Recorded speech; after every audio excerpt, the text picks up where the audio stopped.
Hey guys, what's going on? Damian Forrester here with Jason and Lillie. That's right. Every week, Wednesday, 1 p.m., we're at the Billings Association of Realtors conference room here in Billings, Montana, and we are doing classes to help you as agents as well as the public to better understand your community as well as real estate in general. And from with our experience, I think you probably have a little bit more experience than about like 1 year. 1 year.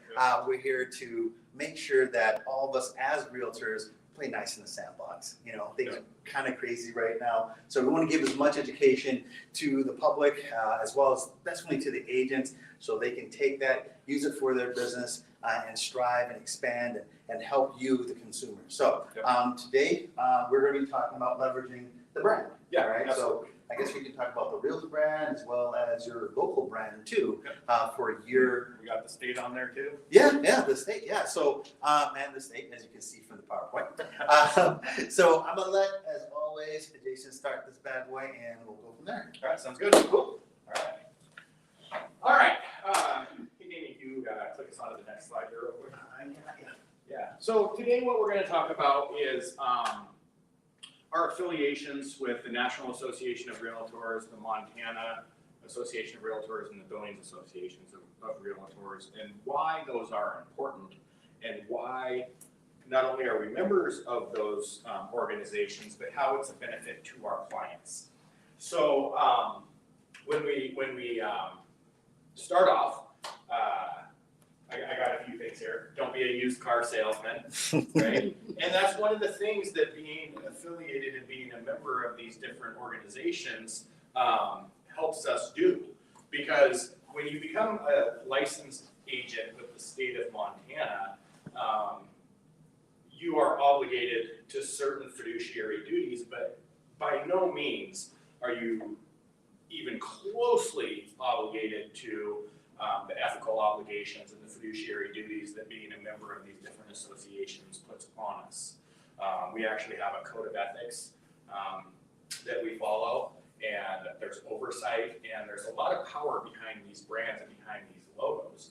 And it's important that we differentiate ourselves as realtors from being a real estate salesperson. They're two completely different things.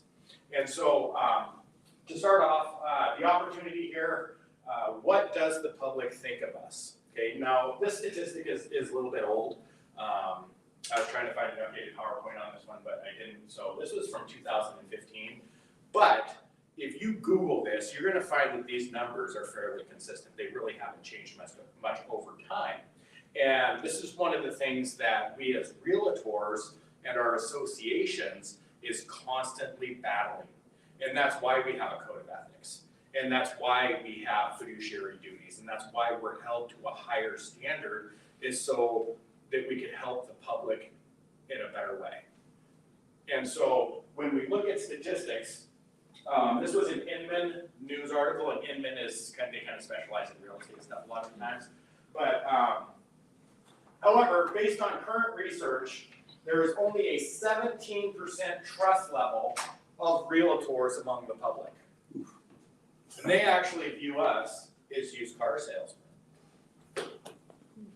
And so how is it that we are held to these higher standards and that we have fiduciary and ethical obligations through these associations, and yet the public doesn't know about it? And I think one of the big reasons why is because we don't understand what it means to be a realtor.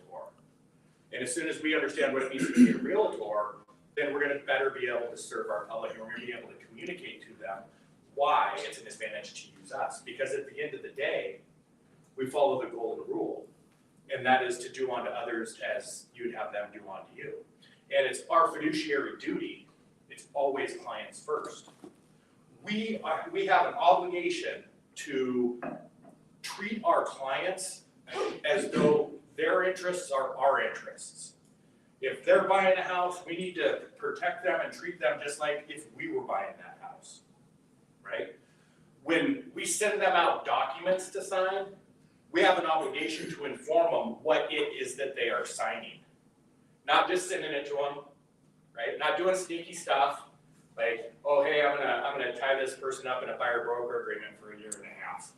And not tell them that I'm doing it, right?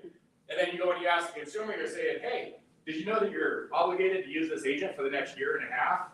No. He never told you that? No, actually they didn't, right? This is the type of stuff that we need to avoid. And this is the type of stuff that being a realtor holds us to, right? And when we start to take this seriously, then we really start to become a professional. And then we're really, really able to help our clients. So, hey, Damian, can you drop me off there? Updates. Oh, I'm back updates, there you go. Yeah, give us 30 minutes. Okay, so this was a public comment back in 2007 from a consumer. And this was the question. He said, but maybe you could help me answer this question. Why are realtors so arrogant and such assholes? I mean, driving around in the bling cars all the time, constantly talking on the phone about loans, property features, and what they're worth, client needs, etc. In the most unprivate of locations, bathrooms, checkout lines at grocery stores, airports, like just constantly bawling on the phone, I'm a realtor and I'm important, right? Always interrupting a good conversation when the phone beeps. And when you guys start working with clients, this is really, really important, right? Oh, I'm sorry, I gotta take this. This is more important than you. I know I'm showing you a property right now, but I'm so busy, I'm so popular, I'm so awesome, right? So you can just stay on hold, I'm gonna take this, right? And this is part of the perception that the public gets. And so we need to work on improving this perception, right? So I'll continue on. Always interrupting a good conversation when the phone beeps, vibrates, or rings. I gotta take this call. Is it really that important?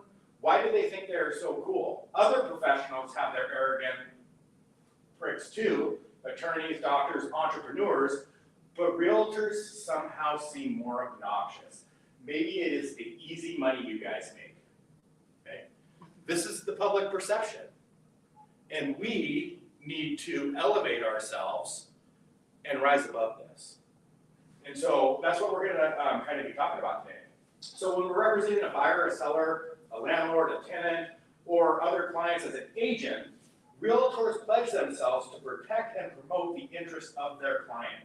This obligation to the client is primary, but it does not relieve realtors of the obligation to treat all parties honestly. When serving a buyer, seller, landlord, tenant, or other party in non-agent capacity, realtors remain obligated to treat all parties honestly. And so this is when we start talking about adverse material fact, right? Some of the different things that we come into contact with. We cannot keep adverse material facts confidential. Now, a lot of times when we talk about adverse material facts, we put it on a property, right? Well, I know that this property has a bad foundation, but I'm not gonna tell anybody, right? We're not allowed to do that. If we know that this property has a bad foundation, we have a fiduciary duty to inform all parties that are gonna be involved in that transaction about that foundation.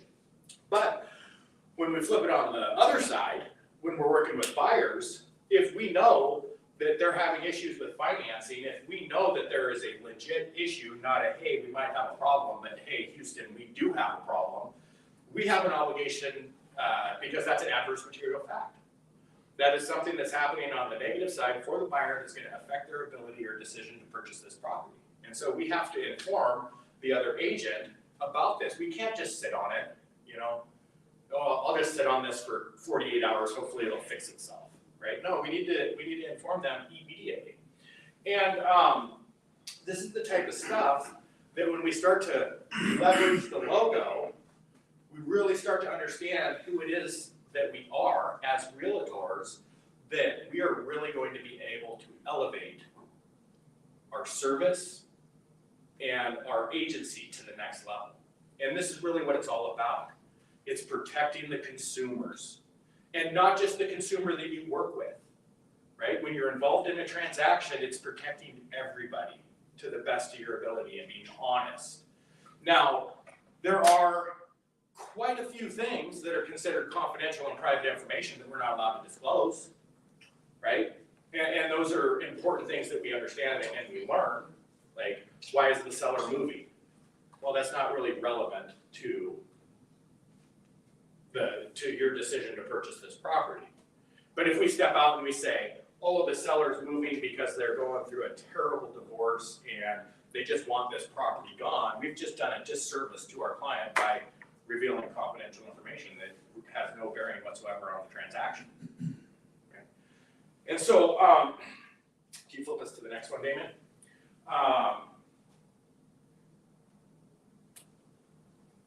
It's all about the relationships, and we need to start to leverage that. And I'm pretty sure there's a slide here, but we need to jump in, and we need to read the Realtor Code of Ethics. You can go to the National Association of Realtors, and they have it right there. And we need to read that, and we need to understand it, and we need to start to learn, or start to live and breathe it. Because, you know, when we talk about being a member of associations, it's pretty expensive, right? We're paying money, and we're committing ourselves ethically and professionally to abide by a certain set of standards. And it's really important that we understand what those standards are. Because when we get into sometimes touchy situations, that's what we fall back on. And that's why we always do the right thing, right? Also on there, there's a ton of information, but you know, there's stuff on there to where other agents have had issues and been involved in lawsuits and how those lawsuits were resolved and what that means for us, right? So we can go through and we can read some of those case studies because we may come across similar situations throughout our career, right? And this is all stuff that we have access to by being members of these associations, right? What's the benefit of being a member of the Billings Association of Realtors?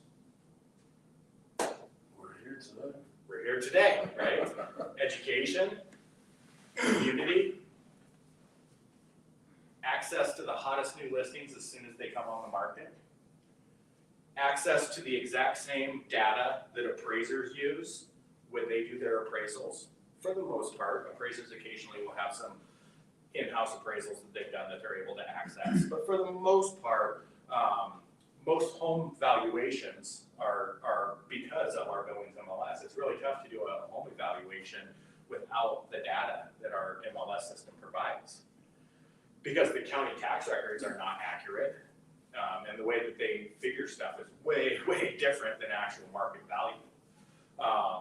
So what are some other benefits of being involved with the Billings Association of Realtors?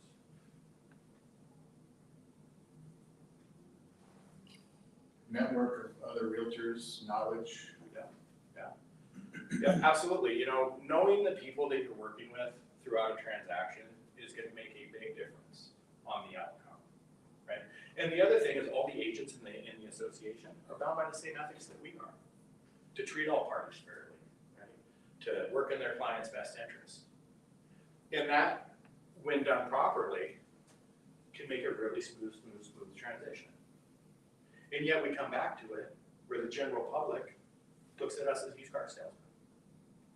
Because we're not effectively leveraging this logo. We're not effectively getting our message out of the benefits of working with an actual realtor versus a real estate salesperson. So when we start talking about it, it's all about the relationships, right? It's our relationship with our association, it's our relationship with the realtors, but it's also our relationship with our clients and our relationship with the public. And we need to be able to verbalize that. We need to be able to talk about that. And so just briefly, you know, some of the basics that we're going to talk about is the relationships in real estate disclosure. It's one of the first forms that we go over. As a matter of fact, it should be brought up sooner than later. A lot of times it doesn't get brought up, but it's really important to explain to our clients what each agent's obligation is throughout the transaction. When I go on listing appointments and I talk to my sellers and we're getting ready to go on the market, I always tell them, I say, hey, you know, just so you're aware, I go over this, right? I'm going to be working as your seller's agent. It's my obligation to work solely in your best interests and on your behalf. And with your written consent, may represent multiple sellers of the property. Obey promptly and efficiently all lawful instructions that you give me. Terminate the contract. I'm not gonna, I mean, unless it's 10 o'clock at night or something like that. But, as soon as I get an instruction from a client, I'm executing it. As soon as reasonably possible, okay? Disclose all relevant, computers, man. I love technology, it's great until it doesn't work, right? Okay, so disclose all relevant material information that concerns the real estate transaction that is known by me as the agent and not known or discoverable by the seller unless the information is subject to confidentiality. And we already kind of talked about that a little bit. I'm going to go over these and I'm going to come back and wrap it up. Safeguard the seller's confidence. Exercise reasonable care, skill, and diligence in pursuing the seller's objectives and in complying with the terms established in the listing agreement. Fully account to the seller for any funds or property of the seller that comes into our possession. Earnest money, things like that. My general rule is I try not to take on any obligations. Hey, can you go pick up my lawnmower? I forgot it. No. Because as soon as I take that lawnmower into my possession, it's not my responsibility. And if I drop it off to the seller and it doesn't work, that's my problem. Because I went and took it. Right? And comply with all applicable federal, state laws, rules, regulations.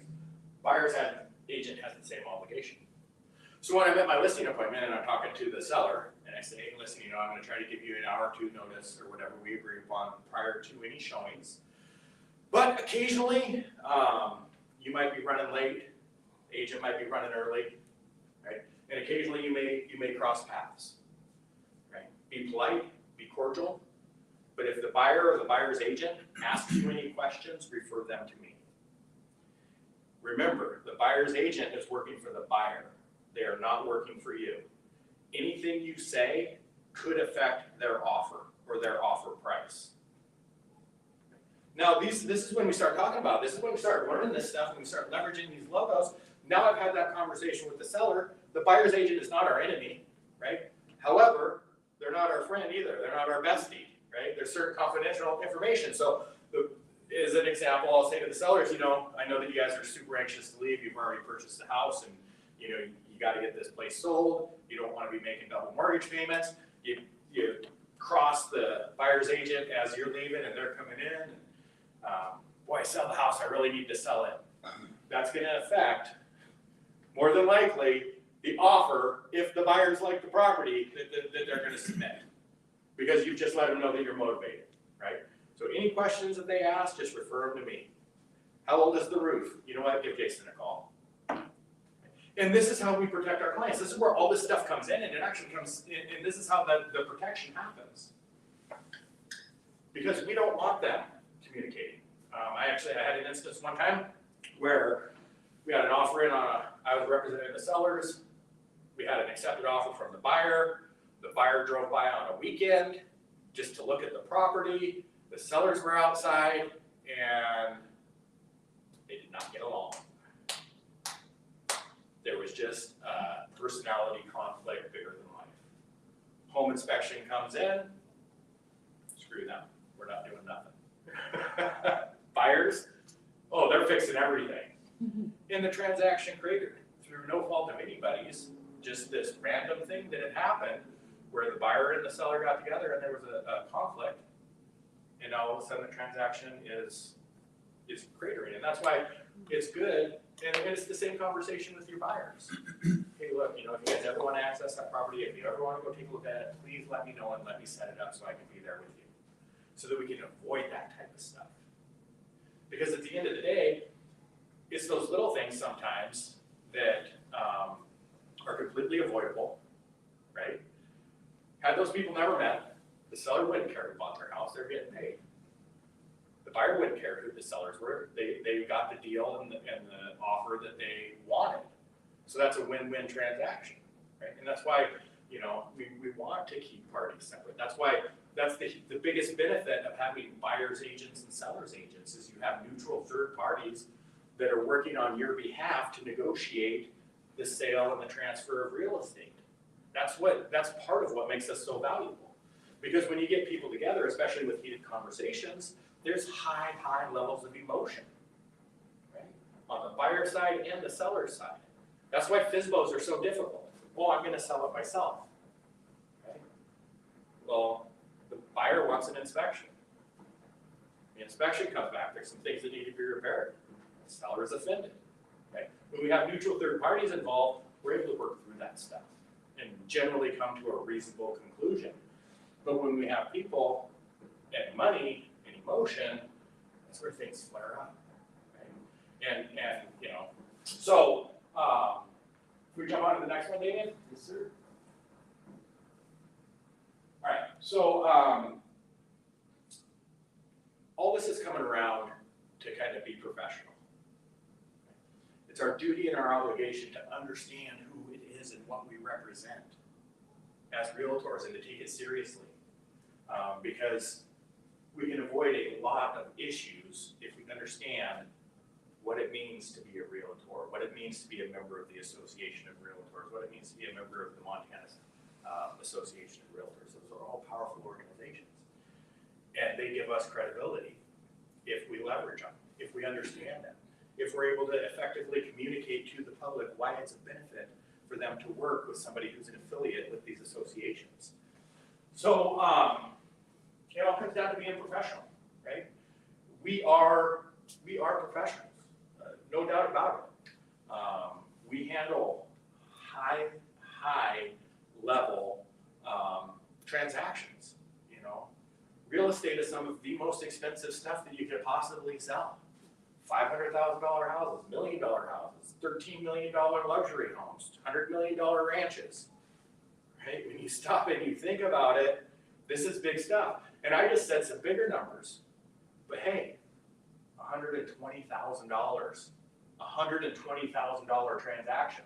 Sometimes as realtors, we get a little bit jaded. We're like, ugh, that's a lot of money. No matter how you shake that stick, $150,000 is a lot of money.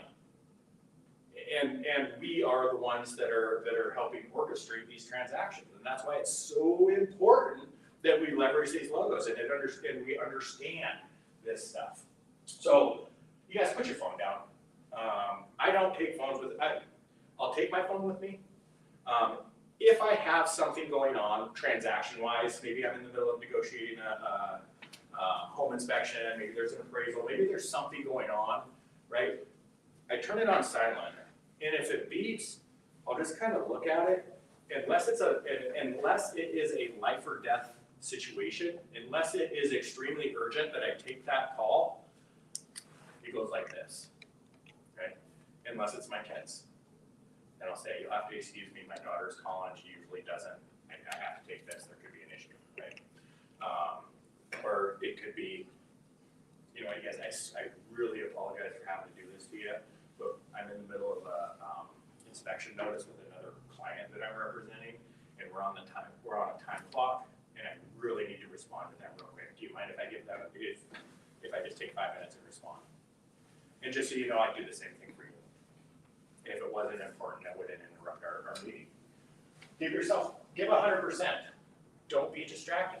Sometimes we get chaotic, man. Sometimes, you know, we're going from showing to showing, appointment to appointment to appointment, and we're frazzled. Take 5 minutes before you go inside. Get some zen, right? You know, find your center. Maybe listen to a song, or maybe just turn everything off and just close your eyes for a second. Just be like, Get the bodies hit the floor. That's yeah, everybody needs a gangster real estate song. I'm just telling you right now. That one that you pump up before you go to a listing appointment or whatever.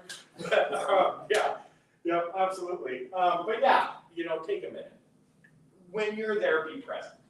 And that's one of the most important things that we can do, not only in real estate, but also in life, in our relationships, right?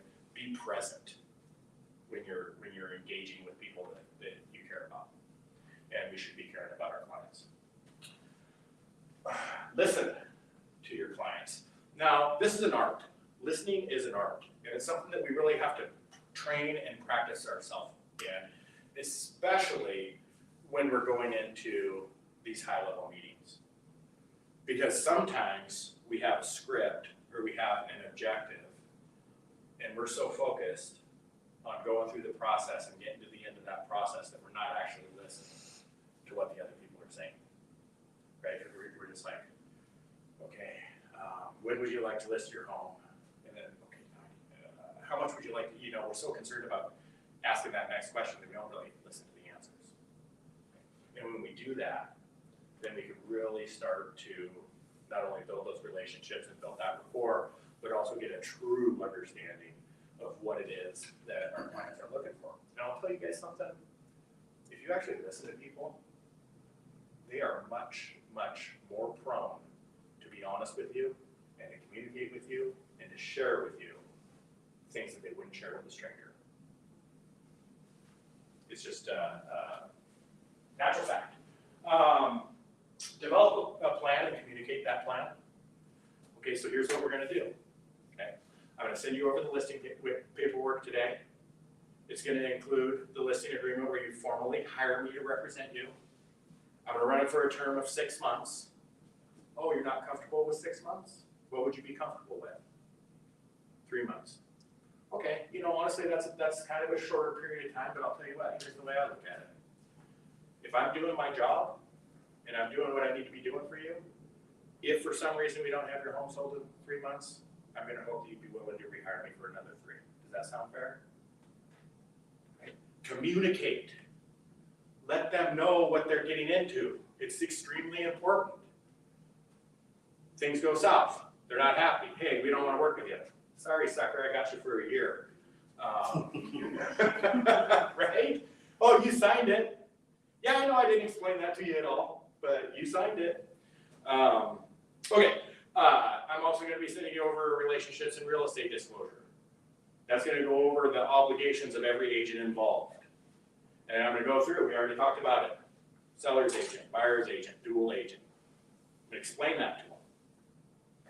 And then there's gonna be a few other disclosures that I'm gonna send over, a mold disclosure. It's a form required by the state of Montana. If it's built prior to 1978, there's gonna be a lead-based ink disclosure. Okay. I'm gonna send you all this stuff. If you have any questions, please let me know.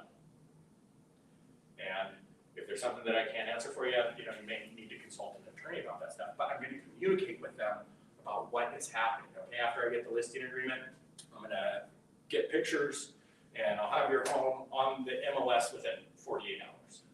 Be realistic, don't overcommit. I'll have your home on the market tonight. You have 3 more appointments, you gotta cook dinner, you gotta pick the kids up from soccer practice, and you're gonna be working till midnight, right? So be realistic. Let them know, okay, this is the time frame, this is when everything's gonna happen. I'm gonna bring over a lockbox. Please make sure that you safeguard your valuables, right? It's communication, right? But you need to have that plan, and you need to make them aware of what that plan is, so that they know what to expect. Same thing on the buyer side. Okay, so here's what I'm gonna do. I've got your criteria. I'm gonna go ahead and I'm gonna start sending you the hottest new listings on the market as they become available. Any home on the MLS that has a price reduction and falls within your price range, you're gonna get an automatic notification. Any properties that you're interested in, just let me know. If you wanna go see one, I'll set the appointment. If you have some questions about the property itself before we go look at it, I'll do my best to find out those answers for you. And then we're gonna go start looking for your new home. And then once we find your new home, we're gonna negotiate an offer on it. Once we do that, there's gonna be an appraisal, there's gonna be home inspections, there's gonna be a lot of stuff. We'll talk more about that later. Communicate. Let people know how this works. Sometimes we take it for granted. We do this all the time. And we just don't tell people what the process is. And then they're sitting there in the dark. They're like, okay, well, that's great. We just signed this paperwork and stuff. And he's gone, now what? Right? So, and this is all part of, like I said, this is all part of leveraging the logo. This is all part of understanding our fiduciary duties, understanding our ethical obligations to these people. Right? And it's all about serving the public so that 17%, or so that we have a higher than 17% approval rating amongst the consumer. Don't assume, you guys,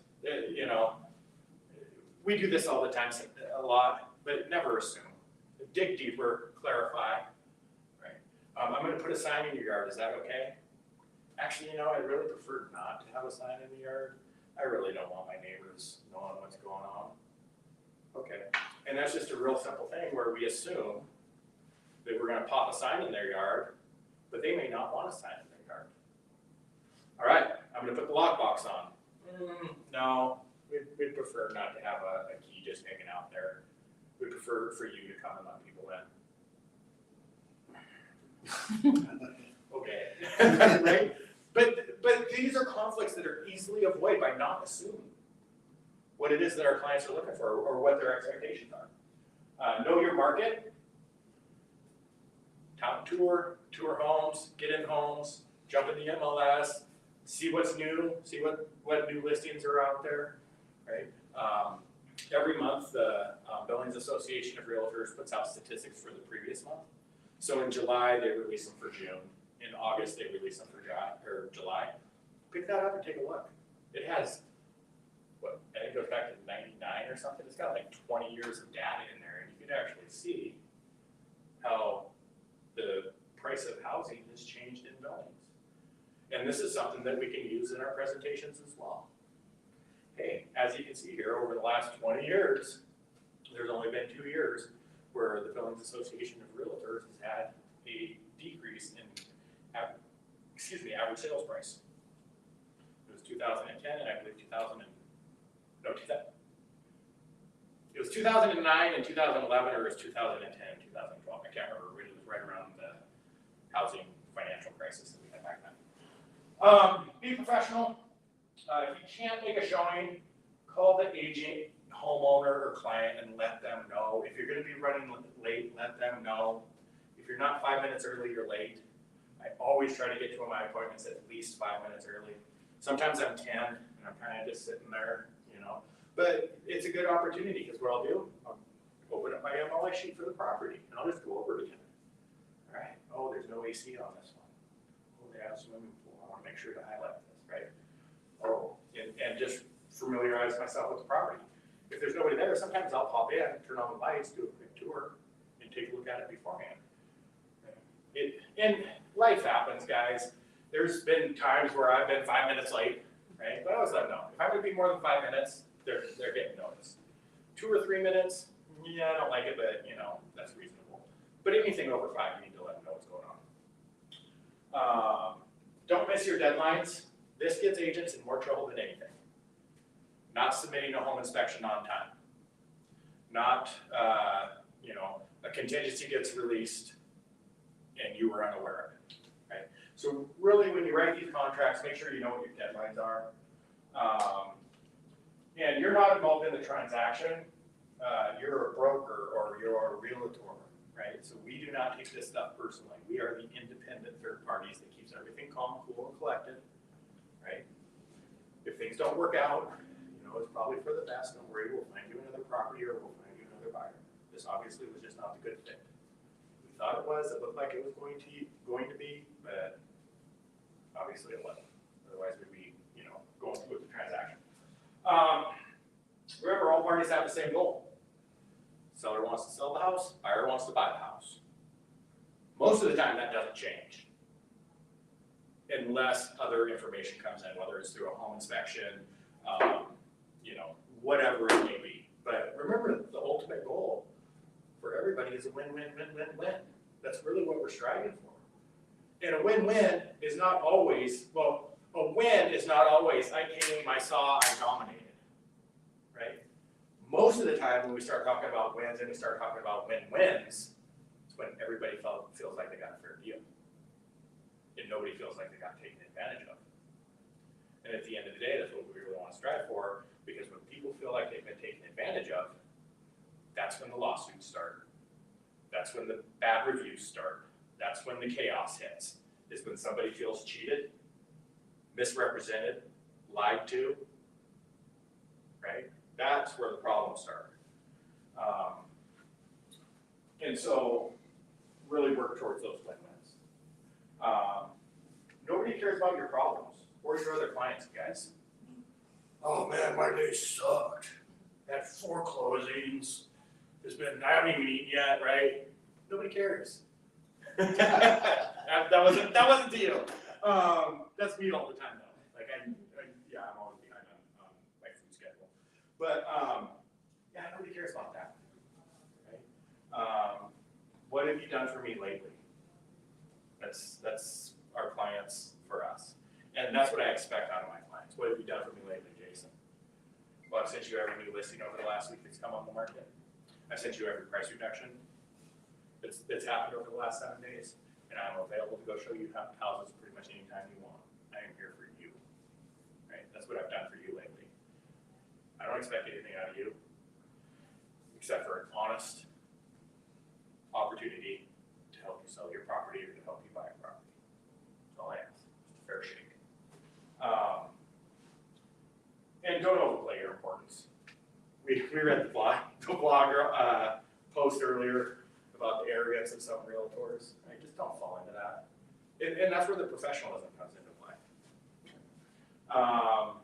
Okay, I think we got one more name. Is there one more? Yeah. Scripts.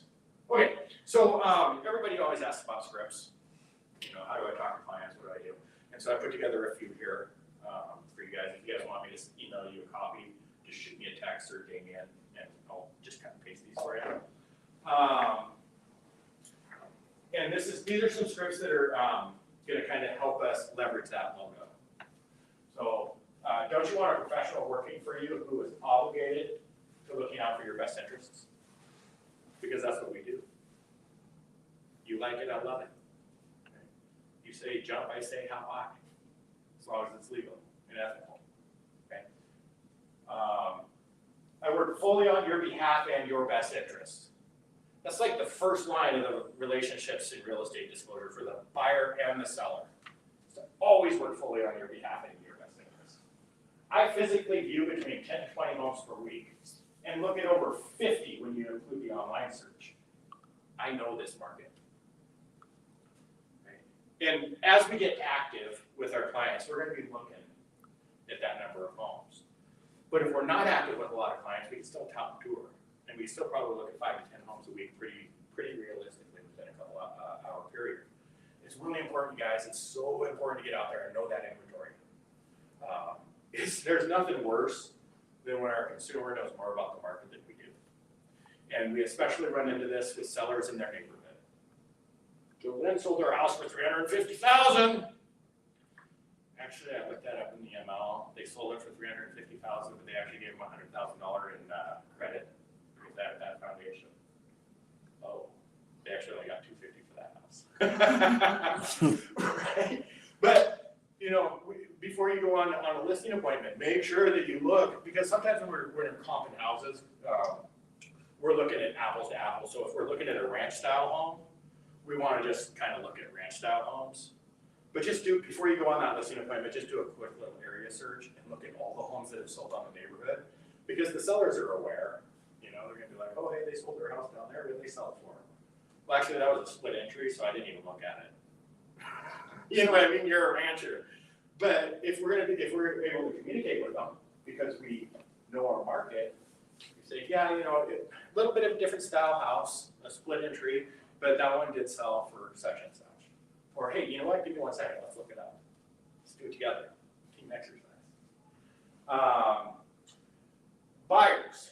Okay, and this is especially true in today's market. The best homes on the market sell before you even hear about them. When you go to open houses, all you are seeing is the leftovers. Do you want to see the hottest listings before they sell? Because that's what I can do for you. So when we look at this script, when we look at this stuff, the best homes sell on the market before you even see them. Over the last couple of years, homes are selling super, super quick. It's slowed down a little bit, but they're still selling quick. So if you're not on these properties, if you're not getting into these properties within the first 7 days, especially the hot ones, especially the ones that are priced well, you're going to miss out on that opportunity. Open houses. A lot of times if a house is being held open on a weekend, it's because it hasn't sold already, which means that it's overpriced or there's something there, especially in this market because we're short on inventory. I'll be working on selling your home or finding your home while you're at work. While you're at work, earning your income, I'm going to be diligently trying to sell your property. I might be posting a Facebook post for some marketing. I might be fielding calls from other agents. Okay? When you're looking to purchase a home, I'm gonna be on the ML looking to see what's new. I'm not gonna call you up and be like, hey, I'm just calling to see how's it going. I'm gonna call you up and say, hey, you see that new listing over on Avenue B? It looks pretty nice. You wanna go take a look at it? That's what I'm gonna do for you. Most people buy or sell about 4 homes in their life. Okay, as an experienced agent, you say, I've sold 18 houses this year. Okay?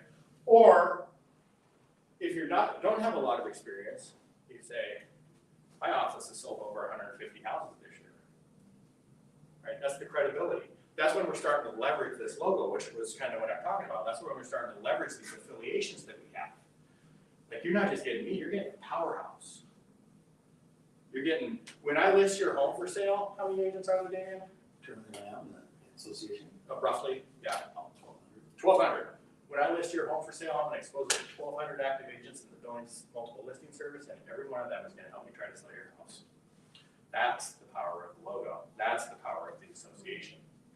And I'm gonna represent you, and I'm gonna protect you, and I'm gonna make sure you don't get taken advantage of to the best of my ability.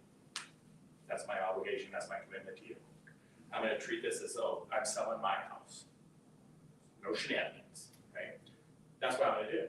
That's what leveraging these logos do. That's what being a member of these associations means at the end of the day. So,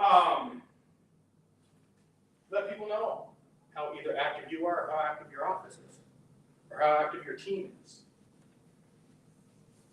My team and I have sold X amount of homes. And when you're on a team, you're a part of that. Even if you're not directly involved in every transaction, you're still part of the team. When you're in an office, when you're in a brokerage, you're still part of that brokerage. You're still part of that vibe, you're still part of that environment. When you're part of the Association of Realtors, you're still a member of that. Our association has sold, I don't even know how many homes so far this year, but we've sold 1,800 homes this year. That's what we do. And that's where, especially as newer agents, we could really start to leverage that logo to help our clients understand what it is that we do and what it is that we offer. So, Damian, anything? All right, yeah, one more slide. I'm not sure if you want to use that now. Oh yeah, this is just, I was telling you guys, jump in there and take a look at the code of ethics and those types of things. Learn them, know them. Realtors keep a special account in an appropriate financial institution separate from their own funds, monies for earnest money stuff. We don't really take earnest money anymore. Most brokerages just want it sent directly to the title company. There used to be all kinds of trust stuff involved. But yeah, learn it, love it, live it. Well, at this point, I want to see if anybody has any questions for Jason or myself based on anything that he talked about today. Questions? Okay, so you guys got this embedded. You guys know what the heck's going on. You guys are gonna go out there and leverage that Realtor logo. All right. Okay. Good. Anything you guys took out of this? Let's hear it. Anybody? What do you got? What was the main thing that really hit a chord in you? The last thing that he said was, you can, with one of the scripts, that you've got over 1,200, realtors, Yeah. that you can show your property, that's gonna be showing your property. So I was like, wow. But it's huge I didn't as a think newer about agent, right? Pardon me? As a newer agent, that's huge, Mhm. right? You're not saying, and I may have talked to some of you guys before about, and Jason also mentioned it. I mean, you're not on an island by yourself here. I mean, we are all, if we're on separate brokerages or whatever the case may be, we're all working together, all right? And so, yeah, we do have a team. We have a team of realtors. If it's within your own brokerage, if it's an affiliate, or if it's another person on another team, you have a team and you have people that you can leverage in order to help you get that sale. If it's any one of these scripts that you saw before, whatever the case may be, all right? So, I'm gonna just take this time right now, just the next 5 minutes, and just talk about locally, the average, not the average, but the branding of the brokerage that you may belong to. And let me ask you, whether it's a national franchise or a local brokerage, what can that brand help? How can that brand be an advantage to you? All right, if you're going out there. I got 10 right here. Let's see if anybody have any. And some of these things are mentioned already. All right? So anybody have any idea? Establish credibility. Oh my gosh, the very first thing in my notes was credibility. I can show you right now. It's credibility, that's right. That's that, you didn't look at my notes before, did you? No. All right, yeah, it's establishing credibility, a recognizable brand on who you are. Now, mind you, it doesn't matter if it's a large brand, national, international brand, or I know a lot of or larger local realtor brokerages in town that are known across the state and or nationally because people know them. They've been around for gosh knows how long. All right. So another one is the market expertise. Establishing brand has often been a wealth of knowledge through the local industries. All right. Another one is networking. All right. So a lot of these brands have a lot of great networking possibilities. So if it's like Jason and myself coming here and networking with other brands, these individual brands have their own networking. If it's an internal intranet that they can do, and there's this thing called Workplace. All right, so some companies use Workplace. If it's a realtor or any type of industry, and it's a form of Facebook, but it's a business brand. All right, it's business branded, so you can actually go in there and access and just communicate. You can have different groups, you can have chats and everything else. The brand itself is marketing support, all right? So your local brands, if it's national or local, they have their own branding support. It can be, once again, I keep saying national or local, a local company that they're using, but some companies have access to branding resources that create emails and flyers, buyer consultation forms, listing presentations and such. Training and education. A lot of reputable brands in our city have weekly meetings. All right. If it's not weekly, it's almost daily. They have someone that is there for their trainings. All right, so that they can actually go to every day and they can reach out to that individual that's actually doing the trainings locally, personally, one-on-one or team trainings. Technology and tools is a big thing. All right, a lot of brands have their own proprietary tools and training. If you are with a local brand, they have that, and they can go out to a national type of format and systems that they bring into their companies. Brand recognition is huge. A lot of our national brands have a large reach, if it's national or international. Local brands, they reach across the state, all right? And then two more here. Negotiation power. Sometimes, as if you're with a larger brand, some people may see it as you have more clout, you have more established relationships within the community. Same thing with local brands too, because their names have been out there for a while. Also, we talk about negotiation power. Established systems. A lot of the systems that a lot of these brands have been around for quite some time. They can use these systems in order to help be an advantage over some local brands, especially those larger brands that are using things right now. And then finally, there's mentorship opportunities for a lot of these brands that have specific mentors or sponsors for their companies, that if you are a brand new agent, you can actually go in and you're assigned, if you're a brand new agent, a mentor to help you facilitate you coming along with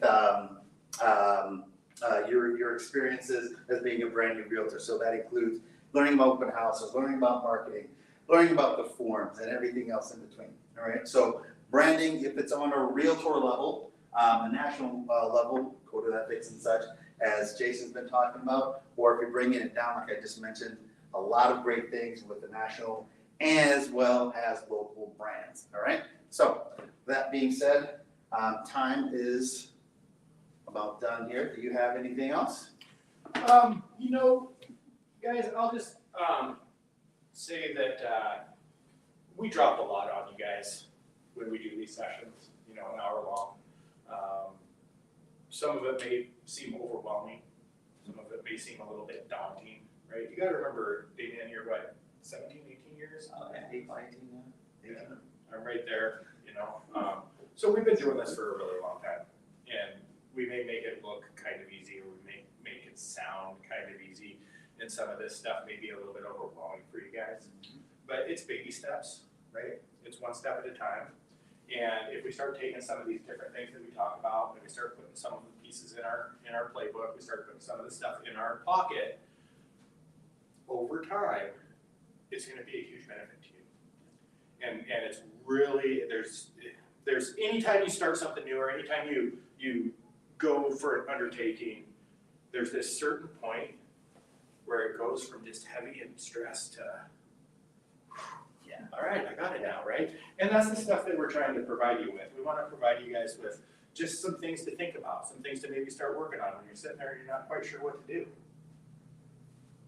Jump on the National Association of Realtors and you know, read the code of ethics, read our standards of practice. There are a lot of great information for agents, like I mentioned, national or local franchises or whatever.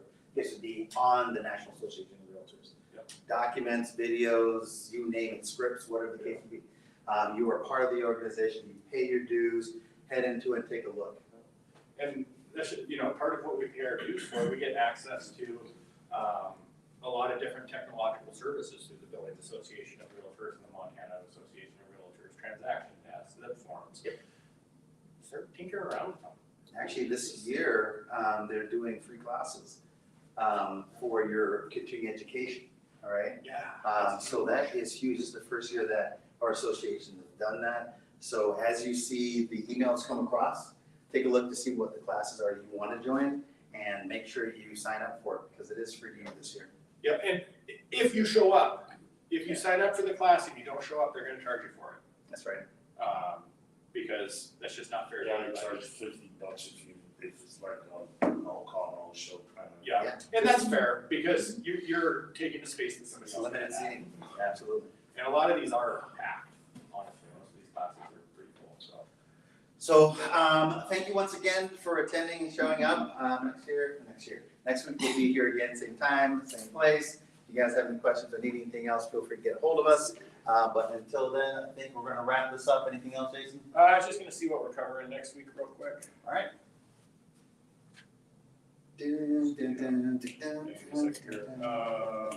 right, here we go. July 26th, right? Right. Biggest mistakes in sales. Ooh, been there, done that many times. Yep, and it's gonna be fun. Yeah. Yep. All right, so thank you guys so much for attending, showing up. If you like what you see, please share this. Pass it on to your other, your broker, as well as the agents in your offices. We're here to work together, all right? Doesn't matter what brokerage you're in, we are here to learn and grow together. So thanks, and we'll see you guys again soon. Yeah, hey, thank you.